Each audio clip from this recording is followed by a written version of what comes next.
अगर आने वाले दिनों की बात करते हैं तो अभी आज कल और परसों तक मौसम हमारे पास आमतौर पर ड्राई रहने के चांसेस हैं और कोई रेनफॉल एक्टिविटी नहीं होगी। दिन के समय में आसमान में आपके पास धूप खिली रहेगी।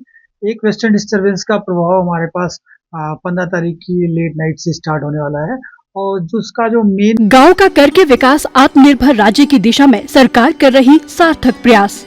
आत्मनिर्भर प्रदेश के पथ पर अग्रसर हिमाचल। हिमाचल की आत्मा गांवों में बसती है और गांवों की समस्या का करने समाधान सरकार चली गांव के द्वार। अभिनव पहल के तहत मुख्यमंत्री ठाकुर सुखविंदर सिंह सुक्खू स्वयं पहुँचे दुर्गम डोडरा क्वार जन समस्याओं का करने समाधान। डोडरा क्वार में रात्रि ठहराव करने वाले प्रदेश के पहले मुख्यमंत्री बने ठाकुर सुखविंदर सिंह सुक्खू। ग्रामीण परिवेश में रहकर भावनात्मक रूप से हम उनके साथ जुड़ना चाहते हैं। क्या उनकी समस्याएं हैं, कैसे उनकी समस्या को दूर करना है और कैसे हमारी गवर्नमेंट का जो थ्रस्ट है वो ग्रामीण अर्थव्यवस्था है। तो ये सब चीज़ें देखने के बाद क्या हम इन चीज़ों को कैसे आगे मार्केटिंग भी कर सकते हैं, जो यहाँ की लोकल प्रोडक्ट्स है उसको कैसे मार्केटिंग करनी है, लोगों के हाथ में कैसा पैसा देना है। खासकर मेरी सरकार का ध्यान जो है सशक्त महिलाकरण की तरफ है, महिलाओं को मजबूत किया जाए, इस दृष्टि से भी हम कार्य कर रहे हैं। मंत्रिमंडल के सदस्य भी जन शिकायतों का कर रहे निवारण। सरकार गांव के द्वार कार्यक्रम को मिल रहा है समर्थन अपार। संवेदनशील सरकार की यह पहचान, जन शिकायतों का त्वरित समाधान। सूचना एवं जनसंपर्क विभाग हिमाचल प्रदेश सरकार द्वारा जनहित में जारी। प्रभाव रहेगा वो 16 तारीख को रहेगा।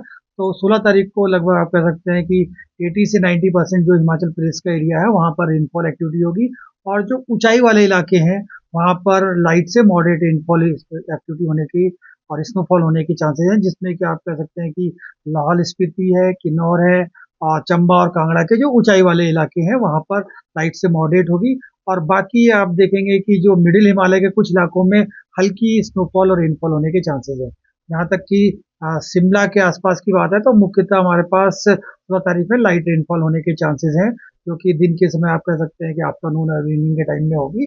और हल्की सी जैसे कुफरी का एरिया है या नारकंडा के आसपास है तो वहाँ पर लाइट स्नोफॉल भी हमारे पास ऑब्जर्व होने के चांसेस है। देखिए उसके बाद भी एक फीविल टाइप का वेस्टर्न डिस्टर्बेंस लगभग 20 और 21 तारीख में हमारे पास अप्रोच करेगा, तो वो भी अभी वीक सा ही हमारे पास दिख रहा है, तो हल्की फुल्की ही एक्टिविटी उसमें होने के चांसेस है। देखिए अभी हमारे पास जो अगर कोहरे की बात करते हैं तो जो बिलासपुर और मंडी डिस्ट्रिक्ट है उस वहाँ पर विजिबिलिटी मॉर्निंग आवर्स में लगभग 100 मीटर जा रही है और डेंस फॉग रिपोर्ट हुआ है। तो अगले 2 दिनों के लिए वहाँ पर डेंस फॉग की वार्निंग हमने इशू की है और भाखड़ा डैम के आसपास मॉर्निंग आवर्स में डेंस फॉग रहेगा। दिन के समय जब 10 बजे के आसपास थोड़ा सा विजिबिलिटी में इम्प्रूवमेंट आएगा। और जहाँ तक कि कोल्ड वेव की बात है तो कोल्ड वेव भी हमारे पास जो मैदानी इलाके हैं वहाँ पर कोल्ड वेव कल और परसों के लिए येलो कलर में वार्निंग जारी की गई है। देखिए अगले 2 दिनों तक जो टेम्परेचर है मुख्यतः हमारे पास लगभग इसी रेंज में बना रहेगा। लेकिन वेस्टर्न डिस्टर्बेंस का प्रभाव जो है जो कि हमारे पास 16 तारीख को पड़ेगा, तो जो 16 के आफ्टरनून का टेम्परेचर काफ़ी तेज़ी से गिरेगा और 17 की मॉर्निंग में टेम्परेचर जो शिमला के आसपास के एरिया है तो वो मान सकते हैं कि लगभग 2 डिग्री सेंटीग्रेड के आसपास आ सकता है। विंटर सीजन की सर अगर अभी बात करें तो बारिश और बर्फबारी क्या?